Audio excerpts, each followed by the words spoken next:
The German plan to start World War I is one of the most controversial military maneuvers in history. The Schlieffen Plan, named after its architect Alfred von Schlieffen, looked to give Germany a decisive war-winning victory over France and Russia. In order to accomplish that, they would avoid France's strong defensive positions on their shared border by going around them through neutral Belgium. Once France was defeated, Germany could then focus all their strength on Russia. However, going through Belgium would bring Great Britain into the war against Germany, and by attacking France to defeat Russia, it ensured that any local war would lead to a world war. The plan's controversial nature led the victorious powers to add the war guilt clause to the Treaty of Versailles in 1919, making Germany take blame for the war. So why did Germany embark on such a risky plan? Well, I think it's time to fully dive into the Schlieffen Plan.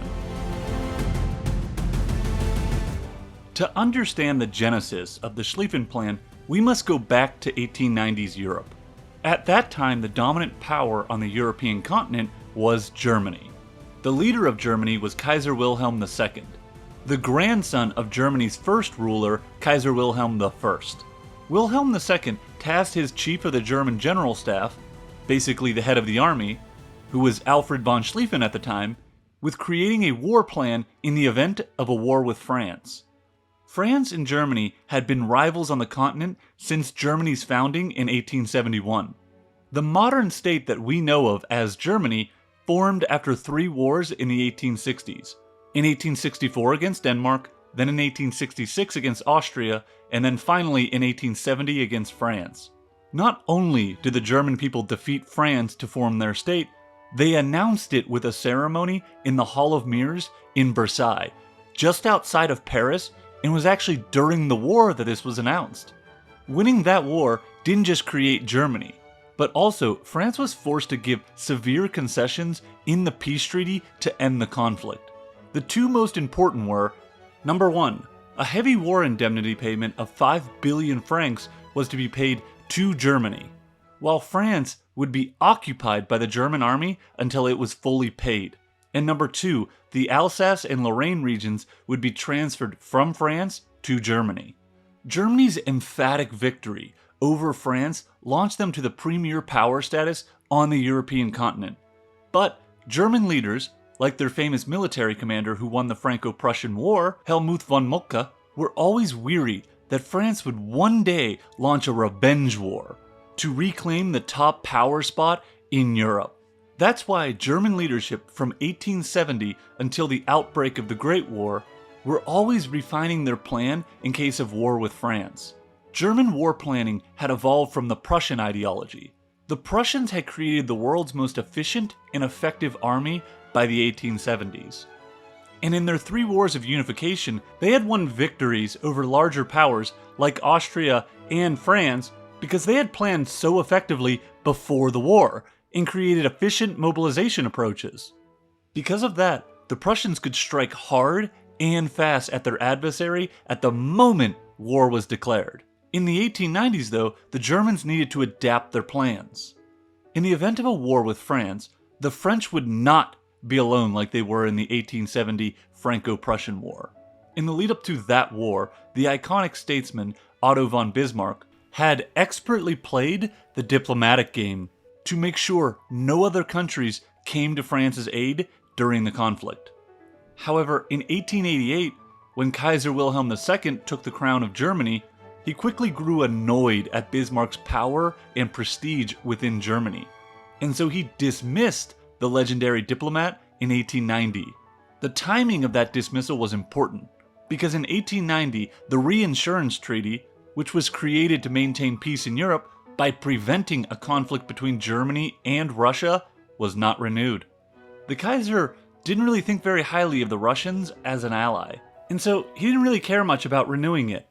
Since Russia and Germany didn't have a deal in place anymore, Russia needed a new ally in Europe. Austria-Hungary was out because the 2 states had competing interests in the Balkans.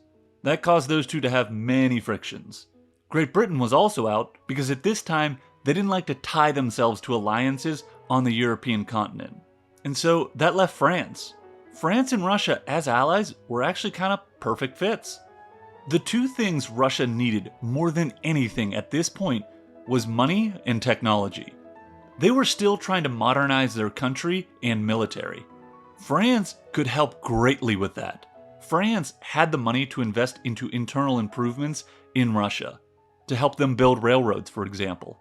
As well, they had the technological capability to introduce Russia to the modern world. What exactly did France get out of this partnership, though? A counterweight. Like I said, Germany was now the premier power on the European continent. Their population had steadily dwarfed France's. In 1890, Germany's population outnumbered France's 49 million to France's 38 million. And by 1913, the year before the war, that gap further extended to Germany 67 million to France's 39 million. But it wasn't just people in which France fell behind their rival. In steel production, Germany was producing 4 million tons in 1890, while France was at 1.9 million tons for that same year. By 1913, Germany was all the way up to 17.6 million tons, while France was only at 4.6 million tons. Another example is in percentage share of world manufacturing. In 1880, Germany was at 8.5%, with France at 7.6%. By 1913, Germany had grown to 14.8%, while France had declined to 6.1%. And the final example is national income. In 1914, Germany's national income was 12 billion, while France's was just 6 billion. France had no hope of catching up to Germany's continually growing population, military, industrial power, or economy. It made matters even worse for them that their own population rate had become so stagnant. And like the Germans, they had envisioned that the next great European war would be between them and Germany. Germany had crushed them in 1870, and so French leaders were acutely concerned of a repeat of that loss if the two went to war again, especially if they went to war alone again. Russia would be the perfect ally to go to war against Germany with, because even though Russia was barely a modern power, they had people, and lots of them. By 1914, Russia had a total population of 175 million people, with an army 114 infantry divisions strong. That was the largest army on the continent. For comparison, the French army was 62 infantry divisions, and the German army was 87 infantry divisions. And so, from 1891 to 1894, France and Russia started conversations and agreements which ultimately led to the dual alliance. That deal ensured that if one of them was attacked by another European power, i.e. Germany, the other would come to its aid. So, for example, if Germany attacked Russia, France would then declare war on Germany. Or, the more likely scenario, if Germany attacked France, Russia would then declare war on Germany. However, if, say, France attacked Germany first, then Russia would not be obligated to join in. It was purely a defensive agreement. The deal may have been secret, but it was well known in European diplomatic and military circles. The Russian-French alliance, along with increasing tensions with Great Britain over Germany's battleship program, would lead the German people to feel encircled by hostile powers. And they figured you can't break an encirclement by fighting a defensive war. And so that is why, starting in roughly 1895, Alfred von Schlieffen was tasked with coming up with a new war plan. A war plan which would account for having to fight both France and Russia, breaking through that encirclement. The idea of fighting both those powers wasn't actually unheard of. Moltke the Elder had actually toyed around with just that possibility. The plan he came up with for war against Russia and France was to sit on the defensive in the west against France and go on the offensive in the east towards Russia. Moltke had studied French defensive improvements to their border zone and felt it was just too strongly defended to be overwhelmed like he had done in 1870. And so it would be useless to run headfirst into that French defensive line. In his Russian campaign, though, Moltke limited his goals. The German armies would only go as far as what is modern-day Poland, and would not extend their invasion into Russia proper. Moltke had studied Napoleon's failed invasion of Russia in 1812, and was determined not to get sucked into the expanse of Russia, which would strain his logistic capacity. When Schlieffen started his planning, he looked to reverse Moltke's approach, attacking first and eliminating France quickly, then turning to use the full might of the German army on Russia. Attacking France first would cause its own set of issues though, and I will cover those problems in the planning and flaws chapters of this video. Before I go into what the Schlieffen Plan actually was, I want to give some context on the prevailing military ideologies that were prevalent at this time in history. Before the mid to late 1800s, military campaigns and war strategies were more reactive. From the time of Alexander the Great's plan to invade the Persian Empire, all the way up through Winfield Scott's Anaconda Plan in the American Civil War, military planning usually occurred after war broke out, or when war threatened in the near future. By 1870, with the outbreak of the Franco-Prussian War, a new era of military planning had emerged. In that war, Moltke's Prussian army and its German allies effectively planned in the years leading up to the conflict on how they would approach war with France. They had train schedules for mobilization down to the minute. It was military precision at its finest. The French, led by Napoleon III, only had vague concepts on how they would approach a war, which led to the Prussian army and its German allies to mobilize a much larger army in the Rhine region than the French did at the start of the war. That was despite the fact that France had a larger standing professional army, and should have been able to mobilize much faster. From there, the French professional army was quickly defeated in a little over a month of battles. After that resounding victory, the era of abstract military planning was born. Abstract military planning meant making war plans for future theoretical wars with probable enemies near your borders. That way, as a nation, you would not be caught off guard in the event of a surprise conflict. Your military planners needed only to dust off their prepared plans and then hop into the fight. In this era, the plans that were made by military leaders increasingly favored the offensive action. They believed sitting on the defensive ruined morale for their soldiers, and surrendered the initiative to the enemy. Only by using the bold offensive attack or charge could you ensure your men would be instilled with the honorable and needed spirit to win. Military theorists had plenty of recent examples of that era of when the offensive spirit won wars that they could cling to. In the American Civil War from 1861 to 1865, most of the fighting and battles occurred in Southern territory. To those theorists, that's why the South lost. Next, in both the Austro-Prussian War of 1866 and the Franco-Prussian War, Moltke's armies went on the attack and seized the initiative, which led to stunning upset victories. Finally, in 1904, Russia and Japan had gone to war, after Japan launched a surprise attack on the Russian Port Arthur. The Japanese then won stunning land victories over the Russian army in Korea and Manchuria.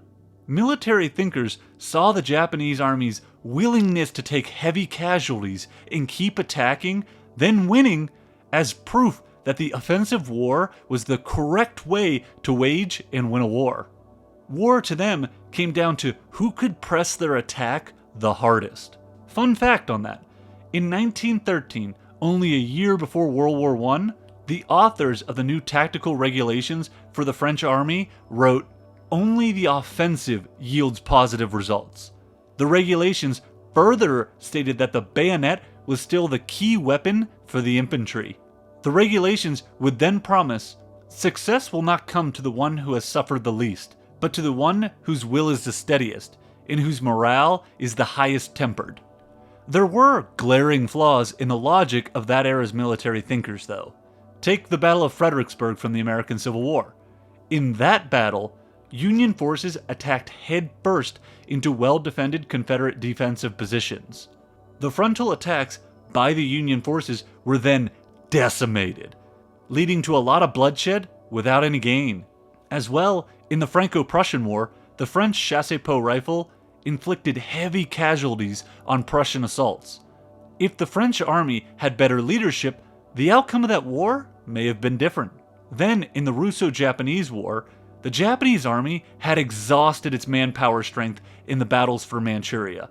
If the conflict had taken place closer to Russia proper, or Russia's internal revolutions did not force the Tsar to seek peace, it was likely that the Japanese gains at such a heavy cost and bloodshed would have been lost. In fact, anyone who dared mention that future wars would favor the defensive side were immediately silenced and discredited. That is why when each of the nations prepared for war, they planned for an offensive move. The key to any offensive move would be mobilization, or how quickly can you get your main force to the point of attack. That was the decisive factor in war of this era. Like I said, Prussia defeated France in 1870 because they could mobilize fast and strike hard. If, however, your enemy mobilized first and quickly, they could strike your force mid-mobilization, or even worse, when you hadn't even started the mobilization process.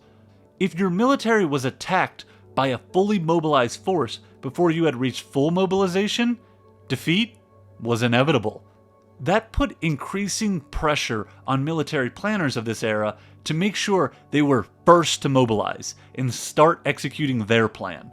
Because they felt if they didn't get their operation going first, the enemy would have all the initiative and end up winning the war. That is another interesting note about military theory in this era. Military thinkers started to believe that wars were no longer capable of lasting long, and that all future wars would be short affairs, decided by several battles at the beginning of the conflict. They saw the wars of German unification or the Russo-Japanese War as evidence of this. None of those conflicts lasted over a year, and most of the fighting was done in the first several weeks to months. Because of that, military planners felt further pressure to be aggressive. They needed offensive plans that would win decisive war-winning victories in only short periods of weeks to months. The adoption of more aggressive planning and the pressure to execute those plans before the enemy could execute theirs would drive Schlieffen to make approaches in his war plan which would turn a local conflict into a world one. Okay, let's get into the actual Schlieffen plan itself. The plan's basic approach was to knock France out of the war before Russia could mobilize its forces in the east and threaten Germany. Schlieffen, like Moltke before him, had initially toyed with the concept of utilizing a defensive posture towards France and going on the attack against Russia. He quickly became concerned with that approach. For starters, Russia could simply just retreat into the interior of the country, which would stretch German logistics. As well, Russia had been strengthening the forts in the Polish region and had improved their rail system, with French help. That would speed up their ability to bring troops to the Polish sector. Any German attack in that region ran the risk of getting bogged down in sieges and long campaigns. Even more concerning for Schlieffen was the idea of fighting a two-front war. He firmly believed if Germany evenly divided its forces between West and East, it would slowly be ground down and exhausted in a war of attrition. To avoid a war of attrition, Germany must defeat its enemies in detail, focusing on one at a time. Attacking Russia had too many variables to ensure a quick victory, and so Schlieffen shifted his focus to attacking France first, then swinging all of his forces east towards Russia. He saw that as the only path to a German victory. How to quickly defeat France brought up its own set of problems. Because of Russia's size, it was calculated they would take roughly 6 weeks or 40 days to threaten eastern Germany after mobilization. And so Schlieffen's plan needed to crush the French army in that time frame, in order to be ready to be shipped east, or else the small blocking force left in eastern Germany would be overwhelmed by the expected Russian onslaught of men. Berlin itself could then be under threat. 6 weeks to completely destroy an enemy force isn't very much time, especially when you consider the strong French fortifications on the German border. That traditional invasion route of France, which Moltke the Elder used in 1870, was from Luxembourg in the north to Switzerland in the south. That line had been reinforced with 2 lines of 166 forts, and another ring of forts around Paris. If Schlieffen wants a quick victory, that path won't do. And so he rules it out. That left 2 options for a flanking move around France's primary defensive positions. Option 1, a southern move through Switzerland, which had the crippling disadvantage of being rugged and mountainous terrain. Or option 2, through the Low Countries of Belgium, the Netherlands, and Luxembourg. This region had flat terrain, good roads, and an excellent rail network. That made choosing the northern route an easy decision from a military perspective. Schlieffen's plan would basically be a giant pincer movement. He was an avid student of history, so much so that his bedtime stories that he read to his daughters every night were actually just military history books. Sounds like my kind of dad. His favorite battle of all time was Cannae, in which Hannibal defeated the Romans by outmaneuvering them in a pincer movement of sorts. Schlieffen also rose in the Moltke School of War, where movement and maneuverability was paramount to winning victories over superior numbers. That is how Schlieffen designed his offensive. When the expected war with France and Russia broke out, he planned to have 4/5 of his army move west for a hook-like move through Luxembourg, Belgium, and a tiny slither of the Netherlands, pushing his army west past Liège and beyond the Meuse River, then through Brussels until pushing south to outflank the main French army, which would be near Lorraine. Schlieffen's German army would reach as far west as Rouen, before crossing the Seine to reach as far south as Chartres. This far-reaching hook maneuver would go so far and wide that it would brush up against the English Channel, and ultimately have the German army at Paris in under 6 weeks. The second part of the pincer would be the left wing, positioned in the traditional invasion of France region, along the Franco-German border at Metz. Their job would be to confront any French attack. Then, once the French realized they were being outflanked in the west, if they tried to pull back to defend Paris, the German left would press forward and push the French army into the German right, crushing the French between the 2 wings. Schlieffen would then keep the final 1/5 of his army in the east as a light blocking force to face the Russians. Their job was to initiate a small advance into the Polish lands, then simply hold out until the Western force could come to their relief. In Schlieffen's mind, the war would be decided in the west, and so the Eastern forces would never come under any real threat from the Russians before they had already destroyed the French. Schlieffen firmly believed that if he planned thoroughly enough, he could take the uncertainty out of battle. He planned every single move of his offensive down to the most precise details, starting with the train schedule during mobilization, to then having exact timelines as to when the army should reach certain objectives. On the 22nd day after mobilization, the German army was supposed to reach the French border. Then, on the 31st day, the German line was to run along the Somme and Meuse rivers.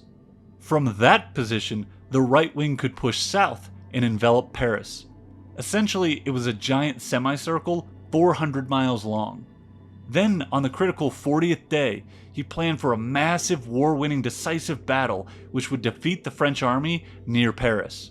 However, the major side effect this Schlieffen plan would cause would be to bring the British into the war on the French and Russian side. The reason was due to the Schlieffen plan going through Belgium. Belgium had its neutrality guaranteed since 1839 by Great Britain, France, and Prussia. Germany consequently would inherit that neutrality pledge. The Schlieffen plan was by no means a minor infringement. It was a full-scale invasion. It would be virtually impossible for Great Britain not to intervene. After all, protecting the neutrality of Belgium had always been a key foreign policy issue by British governments throughout their history. From that area, an invasion of their home island could be launched. Schlieffen, for his part, knew the Belgium approach would most likely suck the British into the war. However, he didn't really care. He reasoned that if the British joined on the French and Russian side, it would have very little impact. That was because the British only had a small standing army of 150,000. They were primarily a sea power. That's why the German High Command calculated that the British would most likely execute a blockade of the North Sea. But that would have very little value in this war, since a blockade like that would have to take time to make an impact on German imports. And if the Schlieffen Plan on land worked the way they assumed it would, the war would be over well before a blockade could cause any real issues for Germany. Schlieffen tinkered with his plan throughout his tenure as chief of the German General Staff, which was from 1891 to 1906 when he retired. He would then be replaced by the nephew of the famous Moltke the Elder, Moltke the Younger. Once Moltke took command, he made several alterations to the Schlieffen Plan. Later, he would be blamed for changing a perfect plan. However, most of his alterations had to do with modifying the plan based on technological factors or international situational changes. Like, for example, in Schlieffen's last iteration of his plan, he stated that Russia was not a threat. That was because of its defeat in the Russo-Japanese War, which caused internal revolutions and problems for them. However, Russia recovered quicker than anyone expected after that defeat, and had continued to build up its rail network. As well, Schlieffen had stated that the French army would not make a push into the southern portion of Germany. But by 1910, it looked increasingly likely that the French army would attempt some kind of offensive move into the Alsace and Lorraine regions. Due to those factors, Moltke would have a larger force in the east, and increase the size of the German left wing on the Franco-German border. That put a total of 23 divisions south of Metz, and 55 on the right wing in the north, near Belgium.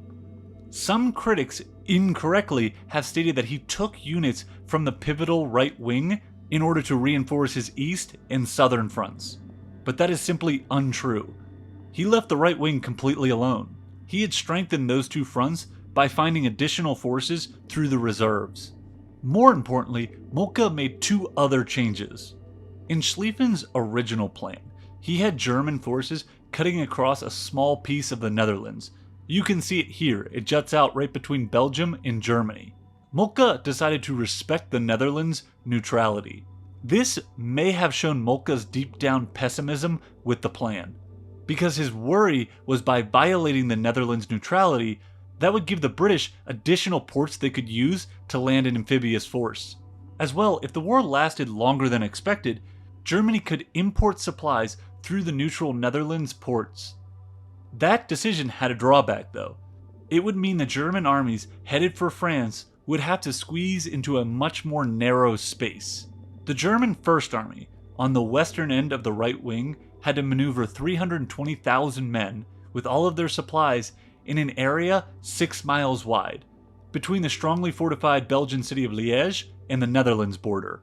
The German Second Army, on the other hand, with its 260,000 men, was in an area roughly the same size, but it was south of Liège, and in fact, part of its force would have to go through the city itself. If the Belgians resisted at Liège, it had the potential to delay the Schlieffen Plan by weeks.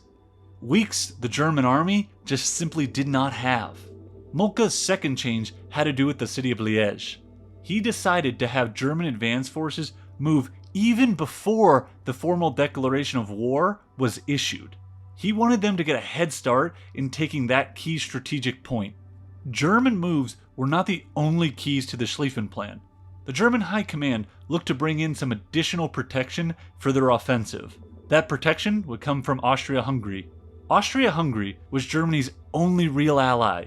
Italy had signed a defensive agreement with both of them called the Triple Alliance.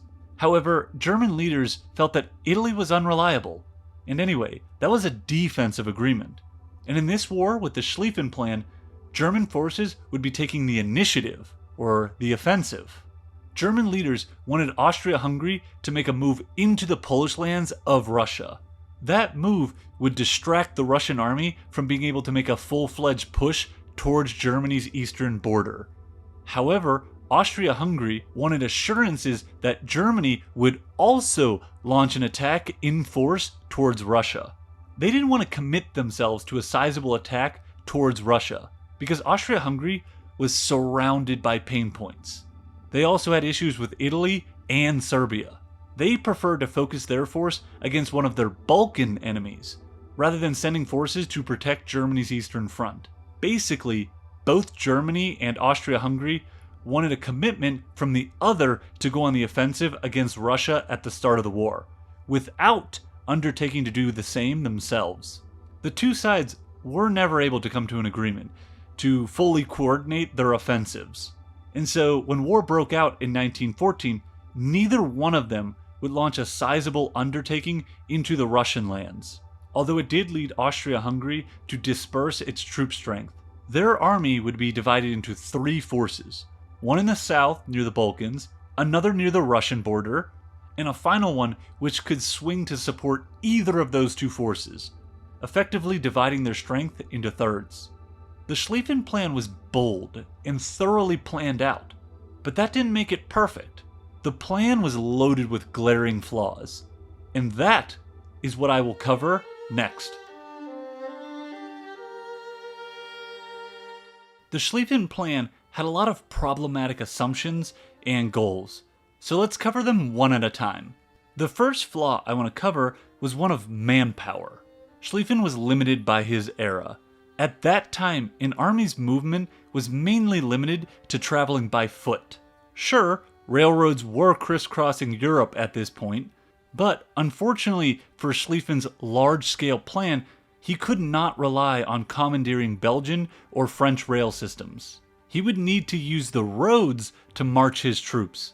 The only trains he would use would be German ones at the start of mobilization, in order to get his troops to their concentration points on the Belgian and French borders. That forced Schlieffen to shift his focus away from estimating how many French or Belgian troops could be deployed into his army's path, and instead he focused on how many troops the French or Belgian road networks could support. Trying to find enough space on the Belgian roads to get the German army to its objective quickly frustrated Schlieffen throughout his planning. His calculations figured that for his great wheeling maneuver, he could at most push 30 corps across almost 200 miles of front during the advance. If he added any more troops, they would simply not fit, which would cause devastating timeline-delaying traffic jams. However, that maximum troop number that Schlieffen could effectively move was insufficient. The more Schlieffen tinkered with his plan, the more he realized that the troop total that he could get through Belgium would not be a force great enough to win a decisive battle in France. Schlieffen was at a logistical brick wall.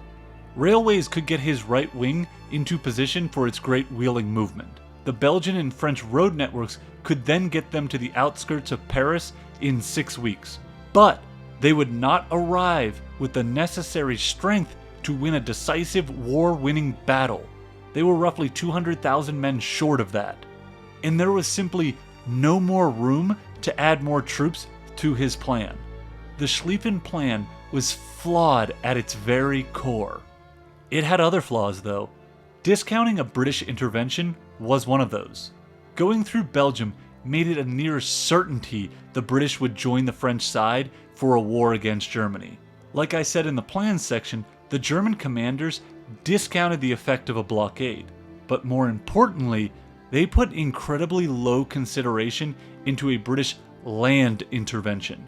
For starters, they thought that the British Army, a nation that had resisted a large standing army through conscription, so it was only about 150,000 men strong, was not a real threat. Especially after their poor showing in the Boer War. German military planners believed the British Army would be no match for the highly trained German one. German planners also believed the British army would not be used to threaten the Schlieffen Plan's path. Instead, they would be landed in an amphibious assault somewhere in the North Sea region.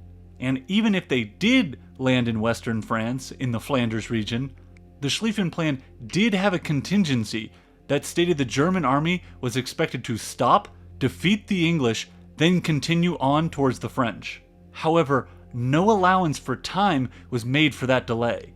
Basically, they were going to bulldoze through the British as if they weren't even there. That's another huge flaw with the Schlieffen Plan. It discounted delays of any kind.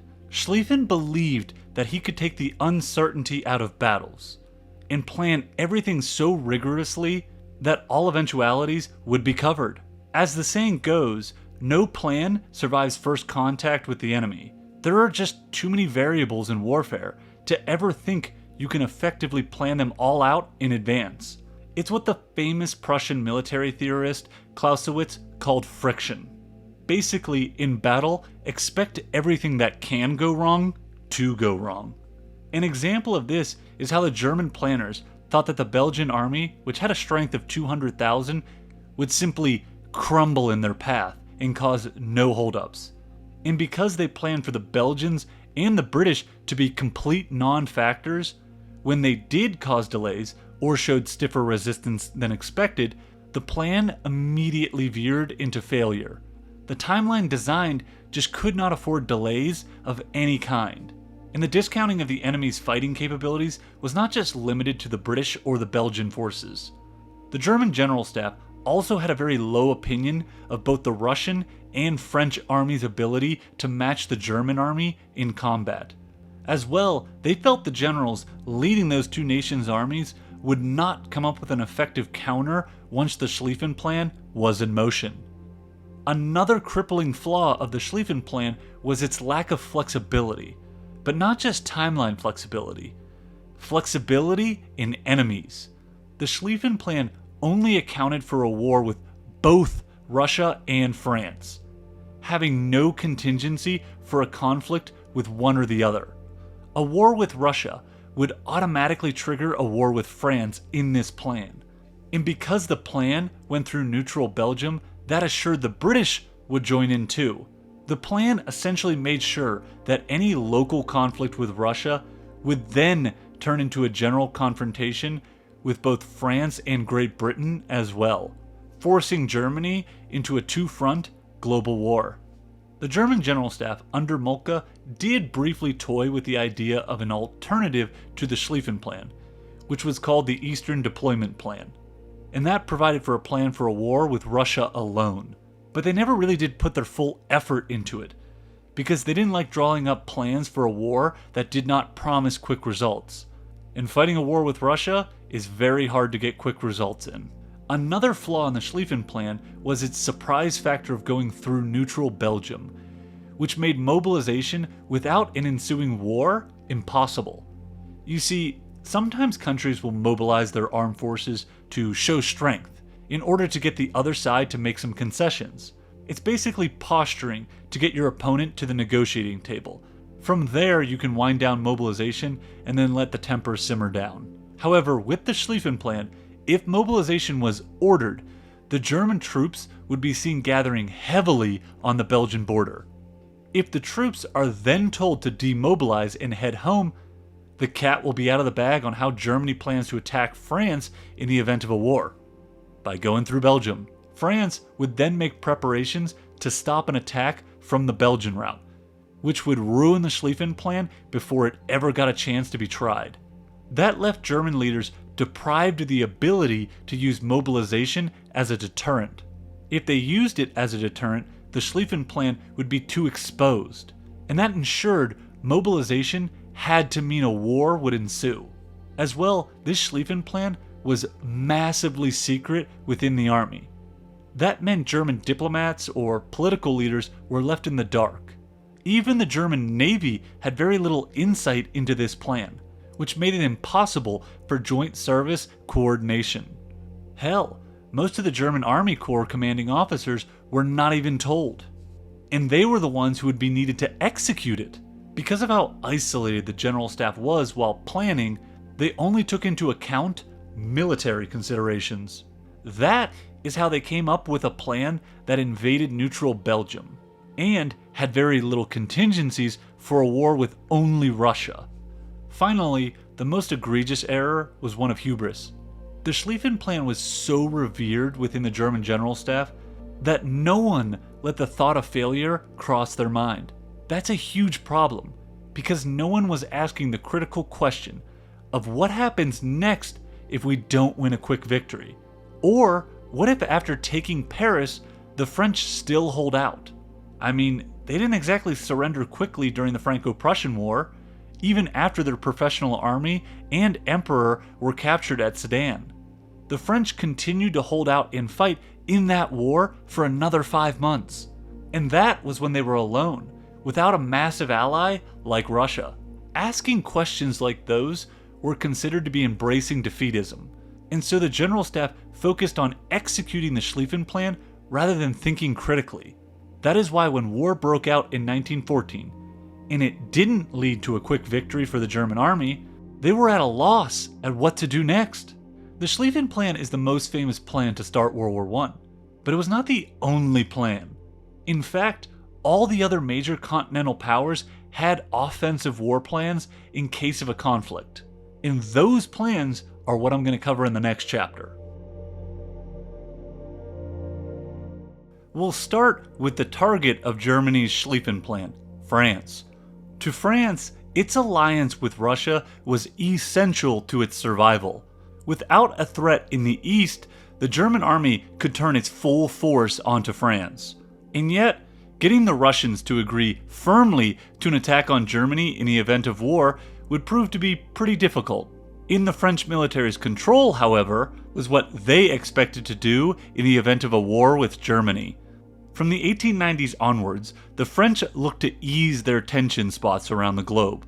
At that time, they had issues with Germany, Italy, and Great Britain, all of whom shared a border with the country.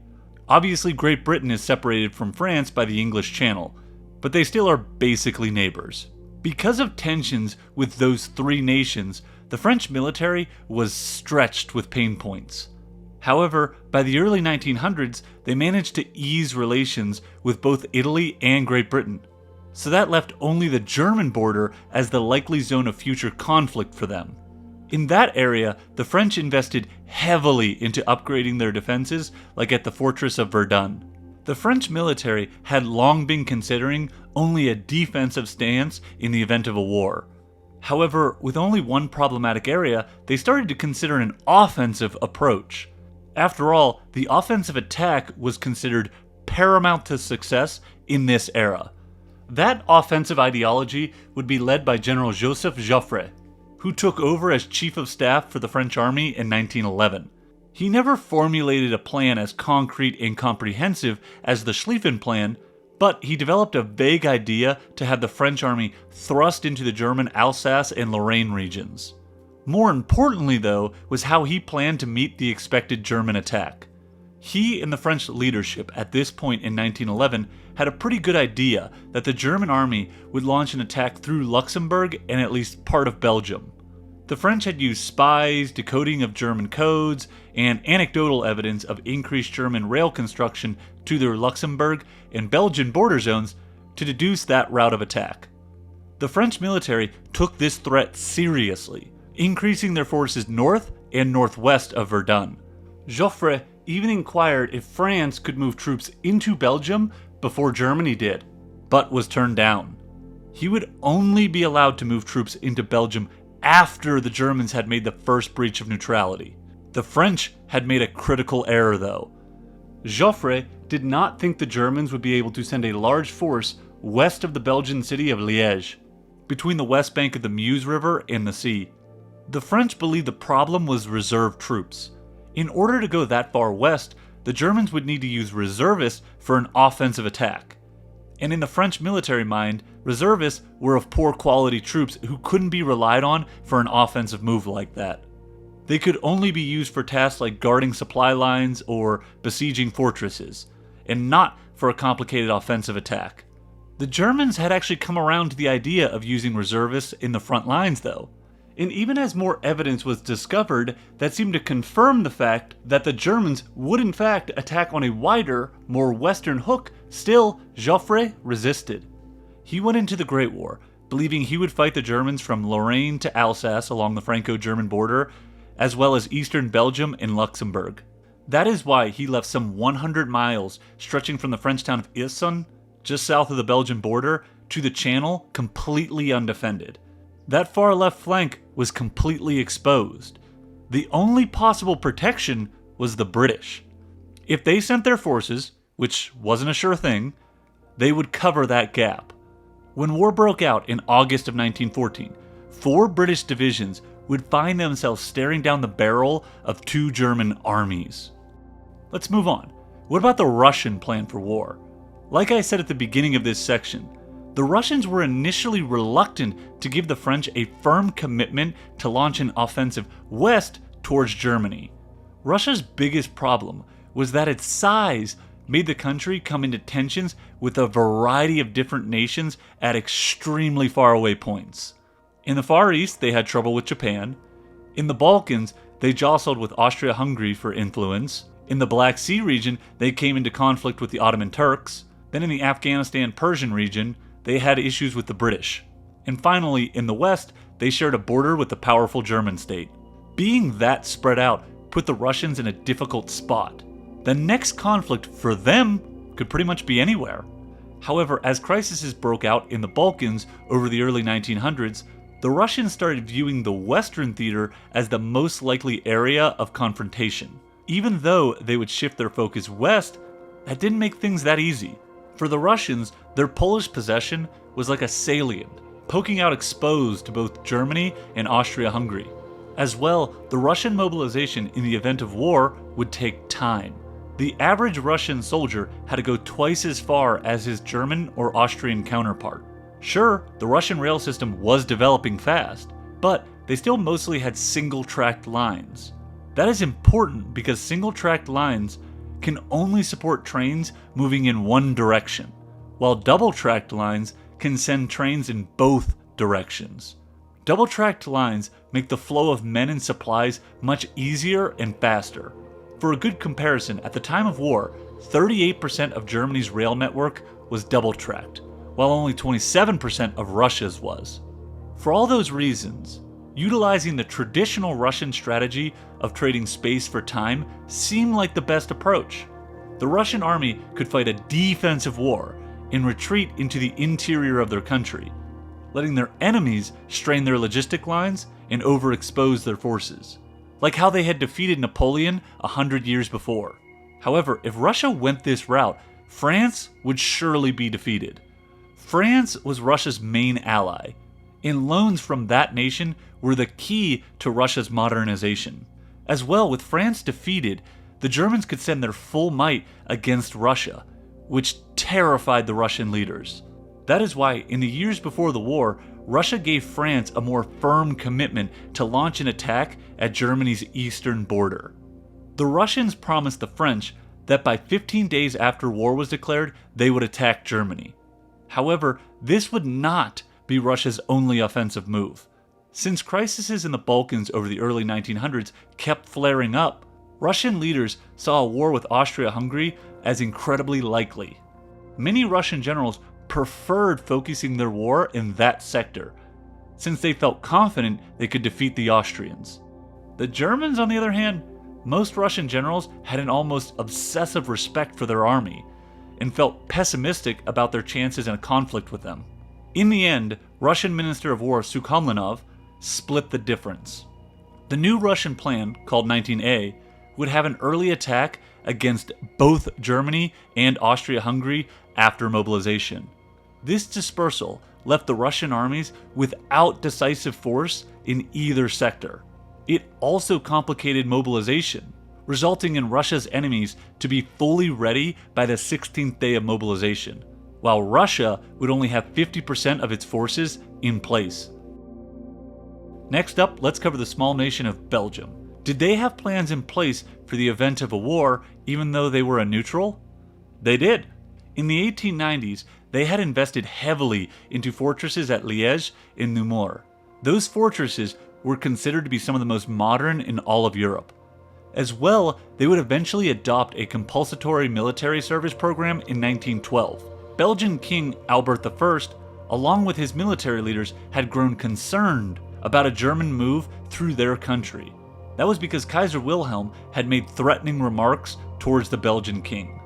They were determined to preserve their neutrality, though, and would not allow French or British troops to make a presumptive move into Belgium. Once war officially broke out, and the Germans sent an ultimatum to Belgium demanding the use of their territory, Belgian military leadership then actually briefly considered attacking into Germany. That's how strong the offensive military ideology was at this point. Even a tiny nation like Belgium thought about it. However, that fantasy was quickly abandoned.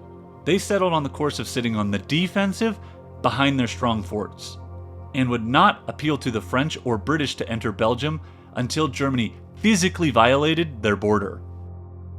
Let's talk about the Brits. That's the final powers plan I want to cover. The British would only be forced into war if Germany violated Belgium's neutrality. And since they did not share a land border with any other nation, they never really needed to develop an offensive preventative war plan. They could simply rely on the Royal Navy to blockade the German coast, and use their small 6th Infantry Division army to land an expeditionary force in western France. Outside the British, though, who were protected by the seas, all of the major European powers thought of the offensive attack in the event of a war with a neighboring power. Sitting on the defensive alone was seen as a direct path to defeat. That would lead Europe down a path which would turn a local Balkan war into a world war. All of that military planning, and the Schlieffen Plan itself, would finally get to see its use in the summer of 1914. As you may already know, the event that sparked the crisis was the assassination of Archduke Franz Ferdinand on June 28, 1914, by Serbian nationalists. As it turned out, those terrorists had received aid from individuals working within the Serbian military. Austria-Hungary was naturally eager for revenge, and after Germany gave them what is known as the blank check to retaliate with a hard line against Serbia, the Austrian government then sent Serbia a list of demands to right the wrong. The demand that caused the most controversy was for Austrian officials to take part in the Serbian investigation into the assassination. As well, Austria wanted an active role in hunting down and prosecuting the ringleaders in Serbian territory. That would have infringed on the Serbian state's sovereignty. Serbia then received strong support from Russian leaders, and so they declined to accept the terms, which would lead Austria-Hungary to declare war on Serbia on July 28th. This is when the crisis sucked in the other powers. Because Russian war plans would take them twice as long to mobilize as everybody else, they were eager to start their mobilization process. And so on July 25th, the initial Russian mobilization process started. Then on July 30th, Tsar Nicholas II had a decision to make. The Russian military leaders wanted to advance past the initial mobilization stage, but to what level was the question. Nicholas II had been given 2 documents he could sign. One called for the Russian army to only be partially mobilized, while the other called for full mobilization. Russian military leaders felt that if they called for even a partial mobilization, it would lead to a full mobilization by both Austria-Hungary and Germany. That would give those 2 nations a head start in the conflict. A head start that could be critical, because like I said, Russian mobilization took a lot more time due to the large land makeup of their country. Ultimately, Nicholas was convinced, and on July 30th, he signed the document for full Russian mobilization. On July 31st, Germany then sent ultimatums to Russia and France. To Russia, they demanded they stop their mobilization. And to France, they demanded that the French nation declare neutrality in the upcoming conflict. Then, on August 1st, Germany began full mobilization. On August 2nd, they sent an ultimatum to Belgium, demanding the use of Belgian territory for the war. This forced the British hand, and on August 4th, they sent a demand to Germany, demanding them to stop all military activities in Belgium at once. By August 5th, Germany was at war with Russia, France, and Great Britain, as the war to end all wars had begun, and the Schlieffen Plan was getting in motion. One interesting note: during the crisis, the Kaiser had actually asked his head general Moltke to cancel the Schlieffen Plan as the war's opening move, hoping to keep Great Britain neutral in the conflict. Moltke was shocked and stated that the paperwork alone would take a year, and that was because mobilization had already started, which meant that the Schlieffen Plan could not be pivoted or altered to just focus on Russia. This may not have been entirely true. After the war, Germany's General Groener, of the General Staff's railway section, claimed that he and his men could have produced new plans in July of 1914 to mobilize only against Russia and not France. And they could have done that without a delay that would have been dangerous to Germany. Anyway, on August 4th, the opening moves of the Schlieffen Plan began, with the movement of 11,000 trains during the mobilization and concentration stages, which positioned a total of 8 German armies into their battle zones. Armies 1 through 5 would be the main hooks of the Schlieffen Plan. On the French side, they had used 7,000 trains to position their 5 armies from Belfort in the south to Eersen in the north on the Belgian border. To execute this bold endeavor, the Germans would have 7 armies spaced out from Switzerland to the Netherlands. 1st, 2nd, and 3rd armies would be the primary hook through Belgium. 4th and 5th armies would be used to advance through Luxembourg and then into a small piece of Belgium until reaching France. Then finally, the 6th and 7th armies were to protect against any French offensive into Germany. On the French side, opposing these 7 armies, they had 5 armies of their own. 1st and 2nd armies were positioned to advance into the Alsace and Lorraine territories. Then 3rd, 4th, and 5th armies were positioned from Metz through Verdun all the way to Sedan. A British force was also expected to position itself on the French western flank, covering their left. As for the commanders for each of the armies, we'll start with the German side. 1st Army was led by Alexander von Kluck, 2nd Army by Karl Wilhelm Paul von Bülow, 3rd Army by Max von Hausen, 4th Army by Duke Albrecht, 5th Army by Crown Prince Wilhelm of Germany, who is the oldest son of Kaiser Wilhelm II. Then 6th Army was led by the Crown Prince of Bavaria, Ruprecht. And then finally 7th Army, which was led by Josias von Erringen. On the French side, their armies would be led by the following: 1st Army, Augustin Duval; 2nd Army by Noël Castelnau; 3rd Army by Maurice Sorel; 4th Army by Fernand de Langle de Kerry; and then 5th Army by Charles Lanrezac. In overall command, on the German side, it was Moltke, while for the French, it was Joffre. And then finally, for the British, their expeditionary force would be led by John French.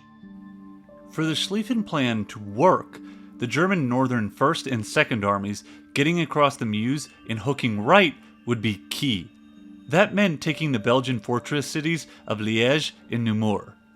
The strength of Belgian forts had worried Schlieffen as well as his successor, Moltke. They were immensely strong, subterranean, and self-contained, while also being surrounded by a ditch 30 feet deep. Any infantry assault on them was doomed to fail. Their thick skins would have to be broken by artillery fire quickly. If the German army got hung up on these fortresses, it would make the push west delayed, stopping Schlieffen's western hook from succeeding.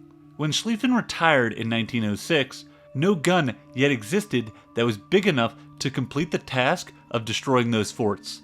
But in 1909, Krupp had produced the prototype 420mm howitzer, which was powerful enough to penetrate the concrete of those forts. The Germans were not the only ones to develop a new heavy artillery gun. The Austrians had also developed a large 300mm gun, which had the advantage of being road transportable. The Krupp gun, on the other hand, had to be transported by rail and embedded for action at the end of a specially built spur track in a concrete platform. Austria would lend Germany several of their 305s for the Schlieffen Plan. On August 5th, the German army reached Liège. A circle of 12 forts surrounded the city with 400 guns and 40,000 troops in defense. The German First Army, with a special detachment from the Second Army, would have 48 hours to complete the mission of getting the city to submit. The German army had expected the Belgian forces to not resist. And even if they did, the resistance would be quickly crushed. At most, they expected the Belgian army to do was a show of force before retreating. Those assumptions would prove to be very wrong. The initial bombardment and assaults of the Liège forts proved ineffective as German casualties mounted. The Germans would slog through clearing several forts, until the tide shifted heavily into their favor on August 12th, when heavy artillery arrived on the battlefield. One by one, the Germans used their heavy artillery to blast the ring of forts to pieces, and by August 16th, all of the forts had submitted. From there, the guns were transferred, reaching Namur on August 21st, where the Belgian fortress ring there was crushed in 3 days of heavy bombardment. Namur surrendered on August 24th. This is an interesting moment in military history, as this is the exact moment when it could be said that the fort officially went extinct as a useful military element. The guns being used on land by the German army were even heavier than any dreadnought. Those massive guns gave the Germans the capacity to pulverize targets which were incapable of moving. Forts, like at Verdun, would still be spots of intense action later on in the war.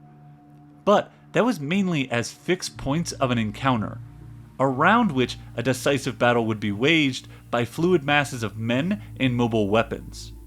Although not all militaries would learn that lesson, as can be seen by the French investment into the Maginot Line before World War II.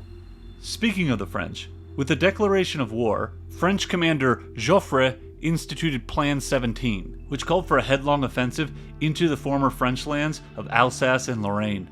Joffre's scheme looked to push forward his 5 armies in 2 groups. 5th and 3rd would anchor the left, with 4th slightly in the rear to cover the gap between those 2 masses, while 1st and 2nd moved on the right. The offensive got off to a bad start on August 7th when a preliminary assault to take Mulhouse was quickly beaten back in only 24 hours. On August 14th, the full offensive would begin. In the south, 1st and 2nd armies would move into the Alsace region. The French miscalculated here. They thought their 8 corps were only facing 6 German corps, in that those German forces would stay on the defensive. The Germans actually had 8 corps, equal to that of the French forces, and they planned to let the French overextend themselves before launching a counterattack in force. By August 18th, the French had reached Saarburg, 25 miles into Reich territory. A problem emerged though. The 3 French forces, 1st Army, 2nd Army, and the small army of Alsace had become disconnected, losing contact with each other. Dubai, the leader of 1st Army, looked to correct this by pushing west to restore contact with 2nd Army and create an opportunity to roll up the enemy's flank. However, that would not come to be, as the German 6th and 7th Armies would launch a devastating counterattack on the night of August 19th and 20th. They advanced all across the line of battle simultaneously. The French were at a particular disadvantage in artillery.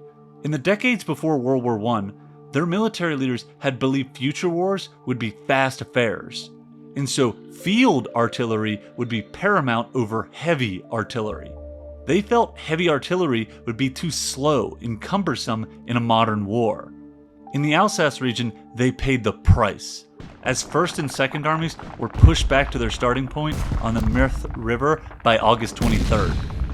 The German army would try to exploit their momentum and push across the river, but they were unable to crack the French defenses from August 25th through September 7th. In the north, the French offensive into the Ardennes would not fare much better. Joffre had planned for his 3rd and 4th armies to advance into southern Belgium through the heavily forested Ardennes region. That advance was to be 25 miles wide and go 8 miles deep.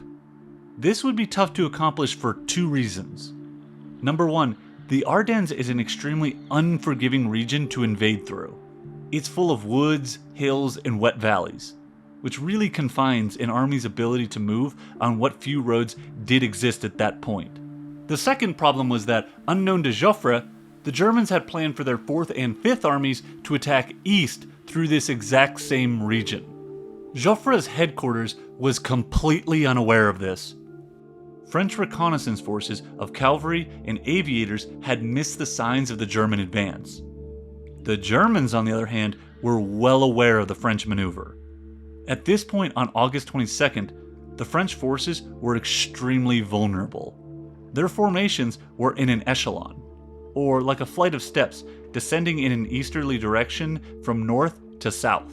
If the Germans pressed hard against the top of the French front, it could completely collapse in sequence. This is exactly what happened. The French Third Army technically collapsed first, after they stumbled into heavy German resistance, and suffered devastating hits from German artillery. They started to crumble back, which left Fourth Army unsupported to the south. Fourth Army was then steadily pushed back, and on August 24th, the French 3rd and 4th Armies had retired behind the protection of the Meuse River. With that, the French attempted offensive into German territory had been firmly defeated. The whole war for France now rested in the west. If they could not stop the Schlieffen Plan's right hook, Paris would once again be conquered by a German army. So after that failed Alsace and Lorraine offensive, the scene of action shifted to the Belgian sector. The seizure of Liège had laid the groundwork for Schlieffen's 6-week war plan to be executed. Because that city and Namur had given way to the German advance, a large portion of the Belgian army had retreated to Antwerp to hold out there. Now the German army could begin their rapid push southwest to envelop Paris in the French army which was located in the east. Not everyone in the French high command was blind to this threat. Lenrezec, the commander of 5th Army, had warned Joffre of an envelopment move to 5th Army's western flank before the war was even declared. With the French armies defeated along the Franco-German border, Joffre started to reconsider his troop placement to deal with the threat to his wide-open left flank. He directed Lenrezec's 5th Army to move north into Belgium, between the Meuse and Sambre rivers. He then ordered Lenrezec to connect his line with the British Expeditionary Force to stop the German rush south. Lenrezec had planned to position his 5th Army on the high ground south of the Sambre River. His 5th Army was in a tough spot. Defending a river can be difficult because lateral movement of troops is a struggle. It makes matters even more difficult if it's not a wide river, because then the enemy can choose from a variety of locations to cross. The French 5th Army at this moment is being converged upon by the German 2nd and 3rd Armies, who are looking to coordinate a pincer movement on that isolated French army. On August 21st, the German 2nd Army was able to crack the river defensive line and gain footholds south of the Sambre. On August 22nd, the French attempted a counterattack to drive the Germans back across the river, but it failed with heavy French casualties. Strategically, things are even worse for the French 5th Army, as the German 3rd Army takes Givet. At this point, the French 5th Army is out of contact with 4th Army on the Meuse, while contact with the British Expeditionary Force had never been established. Retreat looks inevitable. The British Expeditionary Force is in the field by this time, joining the fight on the French far left, after landing most of their forces at Le Havre. They would make contact with the German army on August 23rd at Mons. The British had only 4 divisions, facing the full might of Moltke's 14 division strong 1st Army. The British commander, French, had expected his force to march into Belgium to the same level as the French 5th Army, and then form a line there. That would be impossible with the German 1st Army barreling down on the British. But the British regulars put up an impressive defense at Mons. The British army, since it was smaller and not full of conscripts, was a very veteran-heavy force, many of whom had fought in the Boer War 15 years ago, and understood the value of digging deep defenses and utilizing their rifles to lay havoc on an advancing enemy army. When the first 6 divisions of the German army met the British at Mons, they were cut down in brutal fashion by the skilled marksmanship of the British professional soldiers. By the end of the day of August 23rd, the German advance had been stifled in this sector. However, with the French loss at Sambre, their Fifth Army would be forced to retreat, which in turn meant the British Expeditionary Force would need to pull back as well. On the morning of August 24th, the Great Retreat began. This retreat would see the French armies and the British Expeditionary Forces fall back upwards of 180 miles in the next 14 days, with the powerful German right hook hot on their heels. During that retreat, Joffre would sketch out a plan for future victory. He did not panic from the peril his army faced.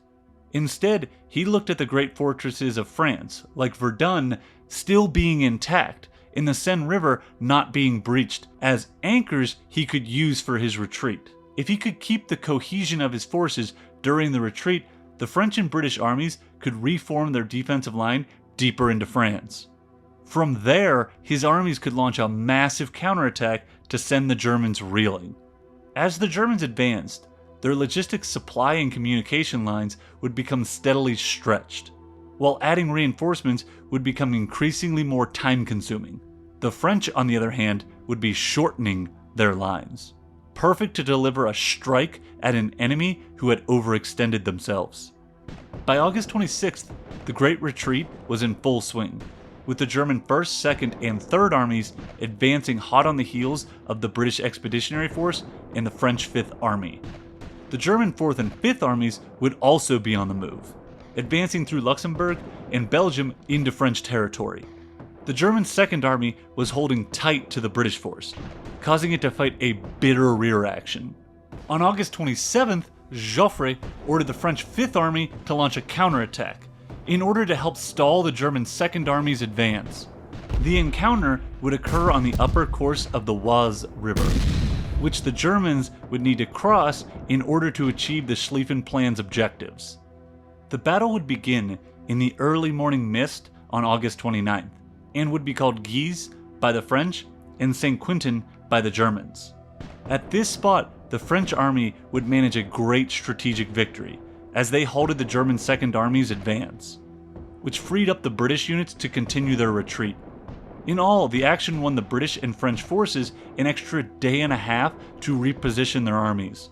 At this critical juncture, in the battle for France and the Schlieffen Plan, the German army was at an impasse. Particularly, it was the question of what direction to push the First Army that caused a lot of problems and concerns. Were they going to continue pushing southwest, looking to pass Paris before hooking east, which would put the city on First Army's left? Or should they start pushing east sooner, continuing to chase the French and British armies, which would put Paris on First Army's right? Both of these moves entailed risk. If First Army went the traditional route of the Schlieffen Plan, which was hooking to the south of Paris, it would leave the hooking forces of 1st and 2nd Armies separated by a solid gap, and most likely leave them overextended on a wide front. This overstretched hook could be penetrated by a strike from the Paris garrison, which would then separate the German armies, possibly even leading to First Army's destruction. However, if First Army started to push east sooner, leaving Paris on its right, that would leave its right flank open and vulnerable to that same Paris garrison to strike at. The problem of Paris had driven Schlieffen to the conclusion that the German army was not strong enough to launch a lightning strike through Belgium that still had enough power to deal with Paris and the French armies. It was a truly horrific time for the German army to see the fatal flaws of their carefully prepared Schlieffen Plan in full effect. Moltke is in an impossible spot, and he does not handle this predicament well. For starters, after taking Namur, he let his worries in the Eastern Theater with the Russian army get the better of him, as he transferred those siege troops east. That was despite the fact that 8th Army in the East did not even want those troops. Moltke's Western armies were further weakened by Belgian commitments. He was forced to send a detachment to check the Antwerp garrison. As well, more men had to be used to lay siege to Brussels and Maubeuge. Those pockets of resistance drain needed strength from the German offensive. Moltke further hurt his strength by spreading out his armies. On August 27th, he had ordered his forces to fan out. First Army would pass west of Paris. Second Army was to aim directly for the city. Third Army was to pass to the east of the city. Fourth and Fifth were to press west to connect with the other armies. And then finally, the 6th and 7th armies were to attempt to reach and cross the Moselle River. However, Moltke's orders were not fully carried out. The next day, August 28th, von Kluck independently decided to change First Army's march to the southeast, which was inside of Paris, putting it on his right. His goal was to drive into the retreating French army's flank. Moltke didn't resist this abandonment of his specific orders. And on September 2nd, he messaged that his goal was now to drive the French army in a southeasterly direction to cut them off from Paris. This would not be possible to accomplish, as the 1st and 2nd armies needed to stop to rest after their exhausting pursuit. The French 5th Army would continue to slip away. The British, meanwhile, had fully slipped away from the German grasp. By September 3rd, the Schlieffen Plan was falling apart. The First Army, on which the entire plan to take Paris rested on, had continued to drift further and further southeast, away from the city. Critics would later blame Schlieffen for his inability to concretely decide on what track the right wing should take, while apologists argue that Kluck's First Army was doing the right thing by following the French Fifth Army. The truth is that every single mile east and away from Paris the Germans marched, the more it served Joffre's planned counterattack. Joffre's counterattack plan had shifted launch points as the Germans continued deeper and deeper into France. At first, it was to be launched from the Somme, then it shifted to the Oise, and now it was to start from the Marne. With the German armies drifting to the southeast, Joffre's counterattack could also utilize his two new armies, that he raised by taking units from other French armies as well as pulling in reserves. Those newly created armies were the 6th Army, led by Montgomery, and 9th Army, led by Foch. He could also use Gallinelli's Paris Defense Force to push back at the overextended German flank. By September 3rd, the strong right wing of Schlieffen's plan in Kluck's First Army had drifted 40 miles east of Paris. The First Army was now positioned with the Paris Defense Force and the French 6th Army on its right, while it faced the British Expeditionary Force and the French 5th Army directly ahead. Foch's 9th Army menaced the German First Army's left. That French force had the ability to drive a wedge between the German 1st and 2nd Armies. Meanwhile, the French were hurriedly pulling in as many reserves and troops as possible from other locations to the front. For Joffre's upcoming great battle on the Marne River, the forces at his disposal would actually outnumber their German opposition, 36 divisions to the Germans' 30. Another reason why the French army now outnumbered the German one was that as the German army advanced, they faced the same problem that all advancing armies face. They had troops melt off the main force in order to perform a variety of tasks, like guarding supply and communication lines. On the German side, they were also planning for a great battle. On September 4th, it was the 35th day since the Schlieffen Plan had started. That was only 5 days away from the critical 40th day, when Schlieffen had planned for a decisive battle with the French army just outside of Paris, which would decide the war. For this war-winning battle, Moltke would have his 1st and 2nd armies stand on the defensive outside of Paris, while 3rd Army was to advance to the upper Seine. 4th and 5th armies were to attack to the southeast. These moves would set the stage for 6th and 7th armies, which were in the east, to cross the Moselle River. From there, they could complete the encirclement of the enemy. This was actually the opposite of what Schlieffen had intended. His plan originally had been for 1st and 2nd armies to drive the French army into the left wing. Now, he's having the left wing drive into the right wing. Ironically, Joffre and the French would also be attempting their own encirclement move. they would use 6th Army, which was near Paris, in an attempt to roll up the German 1st Army's flank. On September 6th, the French 6th Army made contact with the German 1st Army. However, they were stifled. Kluck, the German leader of 1st Army, realized the danger to his flank, and he transferred more units to that sector.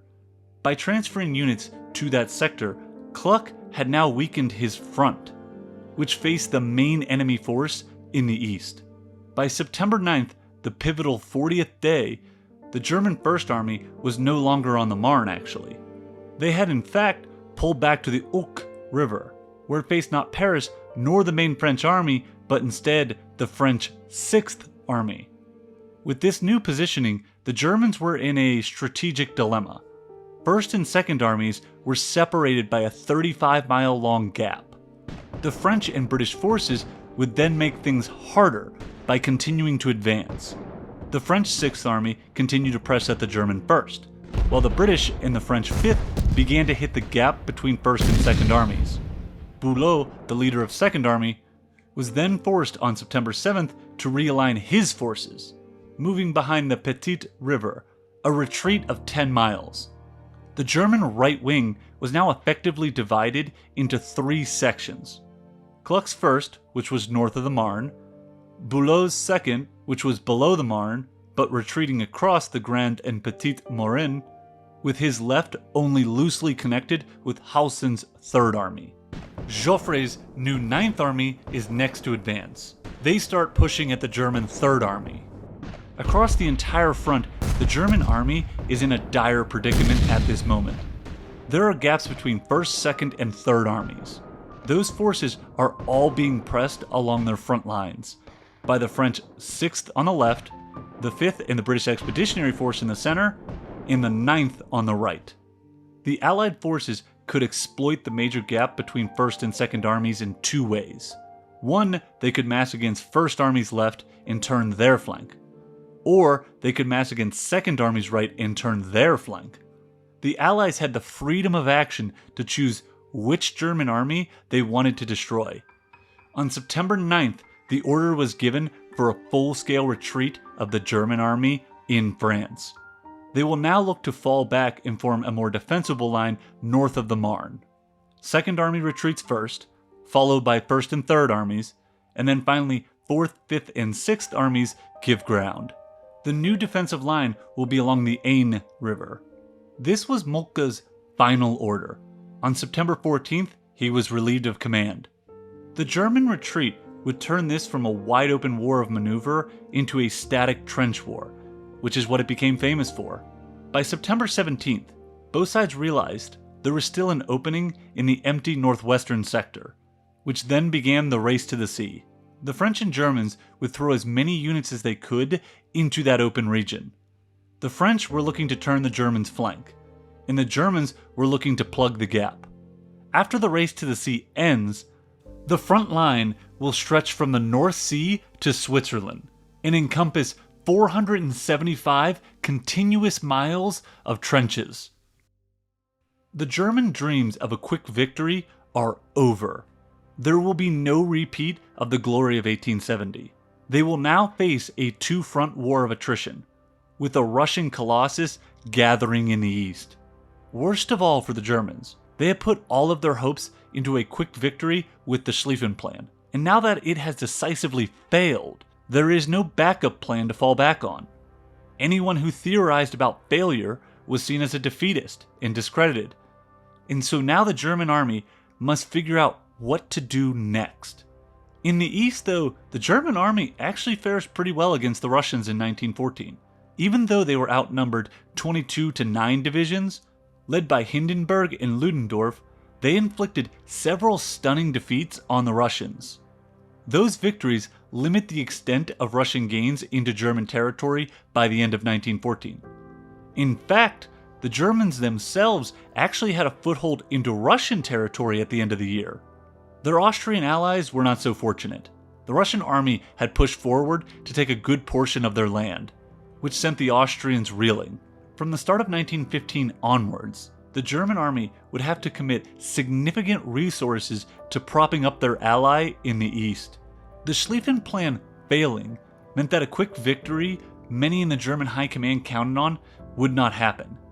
Instead, they would be sucked into a 4-year war of attrition, and at the end of that war, the German state would have to answer for the Schlieffen Plan's most controversial element, that invasion of neutral Belgium. During the invasion of Belgium, in what many called the Rape of Belgium, the German army would commit a variety of atrocities, massacring civilians in large numbers. This would include women and children along with men.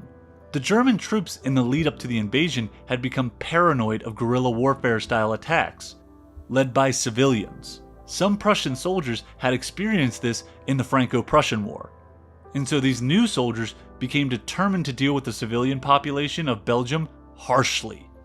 One of the worst outrages was on August 25th at Louvain. This little university town was nicknamed the Oxford of Belgium, and it was set ablaze by German troops after a nighttime movement of their own troops led the occupiers to shout snipers. The panic then led to 3 days of fire and looting. When it was all said and done, the library of over 230,000 books was burned out. As well, 1,100 other buildings were destroyed, with 209 civilians killed and 42,000 more forcibly removed. Stories like that, and the execution by firing squad of civilians, did untold damage to German perception at the start of the war, especially within the United States. From there, it didn't get much better for the people of Belgium, as most of their country would be occupied during the conflict. And in order to support their armies in the field, the Germans would extract everything they could from the small Belgian nation. The suffering of Belgium, along with the Schlieffen Plan being the kickstarter for a wider war, it would lead towards a feeling of animosity by the victorious Allied powers at the end of the war. As a result of that, they would force Germany to accept harsh surrender terms, and controversially, make German leaders sign a clause accepting full blame for the war. The Schlieffen Plan had aimed to bring glory to Germany quickly. Instead, the nation would face 4 years of brutal attrition-based warfare, only to suffer an enormous defeat. The story of how the Schlieffen Plan failed is not overly difficult to tell. The plan was flawed at its very heart. The German army was expected to accomplish too many goals on too tight of a timeline. Delays and setbacks were simply not allowed. And in warfare, approaching an engagement and expecting to be able to plan for everything just isn't possible. As the saying goes, no plan survives first contact with the enemy. To make matters worse, anytime a delay or possible holdup was discussed, the German general staff leaders simply waved it away. They discounted their opponents to an almost egregious level. They believed the French army was weak and poorly led. The Belgians would simply step aside when confronted with the magnificent German army. For the British, they thought so lowly of their army, they didn't even add in a delay of 1 day if the German First Army was confronted by it.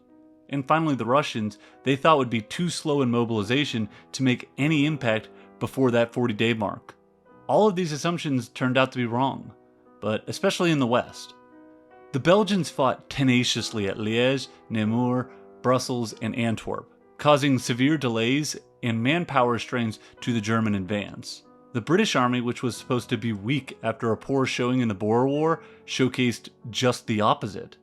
They had learned the valuable lesson of how effective modern rifles could be when paired with dug-in defenses. At Mons, they stifled the German First Army for another delay. Finally, the French. The German High Command approached the French as if it was still 1870. But Joffre, while not a perfect general, as his bumbling offensive into the Alsace and Lorraine regions showcased, was still an able and effective commander reacting to the situation. He really showed incredible resilience. Joffre never let the weight of the German onslaught overwhelm him. He adapted to the circumstances and came up with a new plan that saved the French army on the Marne. In the end, the ultimate flaw the Schlieffen Plan could not overcome was the speed to power balance. The German army needed to be fast enough to march through Belgium and reach the critical point near Paris for a decisive battle on day 40 of the Schlieffen Plan. However, it also needed to be strong enough to deliver that decisive blow. In that era of warfare, there was just no way for an army to meet both of those requirements. If they added more troops, the roads would become clogged and the advance slowed. If they didn't add the extra troops, the German army would not be strong enough to deliver a decisive blow around Paris. Schlieffen knew this, and there was nothing he nor any other German commander at that time could do to overcome this problem of speed-to-power balance. Eventually, the speed-to-power balance would be effectively solved, leading to the quick striking and decisive offensives accomplished by the German Blitzkrieg in the early stages of World War II. Those offensives would combine all the new technology that was not available in the summer of 1914, like planes and tanks. Air and armor would be used to create a style of warfare and a depth of warfare Schlieffen could only dream of. Armies moving fast to outposition the enemy while never sacrificing power at the decisive point was just out of reach for commanders in 1914. The technology wouldn't allow for it. The last aspect of the Schlieffen Plan I want to analyze is the prompt I brought up in the video's title. I'm sure plenty of people saw that title and immediately grew angry. So let's discuss it. Did the Schlieffen Plan actually cause World War I? Well, no. That is a little bit hyperbolic of a title, I know. No one single thing caused World War I. The conflict was brought about by a combination of many things over 100 years in the making. As well, it wasn't the only offensive plan. Every nation had one. That's how warfare was planned for in that era. Generals from all the major nations thought in terms of the offensive attack. What the Schlieffen Plan did make sure of was that the next European war involving Germany would not be a simple local matter, but instead a more full-scale global conflict. But in all fairness to that, the Schlieffen Plan did not create itself, obviously. It was a product of its time and situation. It was an answer to a very valid question in Germany. The German state had a right to feel encircled, even if they caused a bit of their own problems there. And because they had likely enemies on both their eastern and western borders, they needed a plan in case a conflict arose with those two. The Schlieffen Plan would have simply collected dust, had it not been for the leaders of all the major powers taking Europe down a path of competition and rivalry. In the end, the Schlieffen Plan was merely a symptom of a much bigger problem within Europe in this era. One of many symptoms that would lead the continent down a path of destruction in not one, but 2 world wars. Thank you all for watching. I really enjoyed doing a deep dive into this famous military plan, and I appreciate everybody who watches. Also, I have been trying to work on my pronunciations, and I even put up a community note on YouTube asking you all how to pronounce certain words. I'm still not 100% confident on how to say Joffrey correctly, but I am hopeful I'm getting better in that area. Let me know if there are any other battles, wars, or other topics you'd like me to deep dive into next.